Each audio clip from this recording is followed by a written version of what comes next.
কসবায় জামায়াতের সমাবেশ। আগামী নির্বাচনে দাঁড়িপাল্লার বিজয় হবে ইনশাল্লাহ। Ataur. Kasba TV news desk.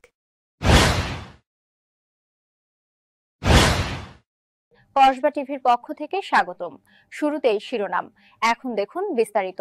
Bangladesh জামায়াতে ইসলামী ঢাকা মহানগরী উত্তরের প্রচার মিডিয়া সেক্রেটারি বি বাড়িয়া ৪ আসনের সংসদ সদস্য প্রার্থী মু আতাউর রহমান সরকার বলেছেন, জনগণ জেগে উঠেছে।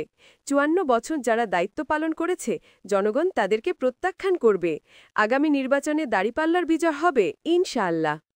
তিনি ১৭ অক্টোবর বিকাল ৪টায় কসবা উপজেলা কায়েমপুর ইউপি ৪-৫-৬ নং ওয়ার্ডের উদ্যোগে আয়োজিত নির্বাচনী সমাবেশে প্রধান অতিথির বক্তব্যে উপরোক্ত কথা বলেন। ইউনিয়নের সাবেক চেয়ারম্যান আমজাদ হোসেন সরকারের সভাপতিত্বে এবং ইউনিয়ন সেক্রেটারি শফিউল্লাহ ও দেলোয়ার হোসেনের যৌথ সঞ্চালনায় অনুষ্ঠিত সমাবেশে বিশেষ অতিথি ছিলেন বি বাড়িয়া জেলা জামায়াতের সাবেক কর্মপরিষদ সদস্য দীন ইসলাম ভূঁইয়া, বংশাল থানা আমির মাহবুবুল আলম ভূঁইয়া, কসবা উপজেলা নায়েবে আমির শিবলি নোমানি, উত্তর খান থানা নায়েবে আমির তাজুল ইসলাম, চট্টগ্রাম পলিটেকনিক ইনস্টিটিউটের সাবেক ভিপি ইঞ্জিনিয়ার রেজাউল বাড়ি, আখাউড়া সরকারি কলেজের সাবেক অধ্যক্ষ আবু জামাল প্রমুখ। আতাউর রহমান সরকার বলেন, মানুষের মৌলিক অধিকার পূরণের রাষ্ট্র ব্যর্থতার পরিচয় দিয়েছে। ক্ষমতাসীন রাজনৈতিক দলগুলো জনগণের আকাঙ্ক্ষা পূরণে দায়িত্বশীল ভূমিকা রাখতে পারেনি। তাদের ব্যর্থতার উপর জনগণ নতুন নেতৃত্ব চাচ্ছে। এমতাবস্থায় দেশ গড়ার জন্য এদেশে জামায়াতের বিকল্প নেই। জনাব আতাউর রহমান সরকার সকালে কুটি ইউপি লেশিয়ারা খ্যারেরা ইউনিয়ন মনকাশাইর গ্রামে উঠান বৈঠক ও গণসংযোগ কর্মসূচিতে অংশগ্রহণ করেন। ফারজানা রশিদ ঢালি।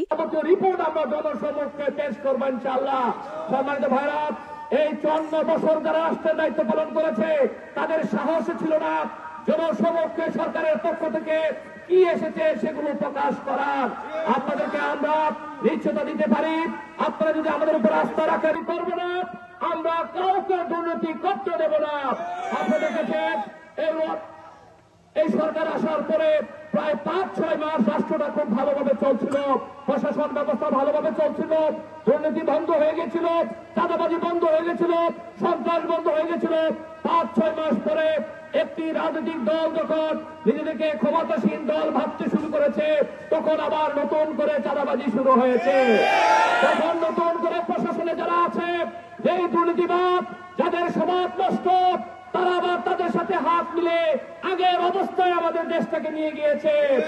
আমরা যদি দায়িত্ব পাই, আমাদেরকে যদি আপনারা দায়িত্ব দেন, আমাদের প্রথম কাজ হবে এই দুর্নীতিবাদদের তালিকা করে দুর্নীতিবাদদেরকে আমরা প্রথমে তাদেরকে সংশোধন করার সুযোগ দেব, তাদেরকে সংশোধিত হওয়ার সুযোগ দেব। এরপরে জনগণকে নিয়ে আমরা একটি নতুন রাষ্ট্র ব্যবস্থা গড়ে তুলব ইনশাআল্লাহ। হৃদয়ের কসবা টিভি। কসবা টিভির সাথে থাকুন, কেটিভিকে লাইক, শেয়ার, কমেন্ট করুন। শুনছিলেন বিস্তারিত কসবা টিভি।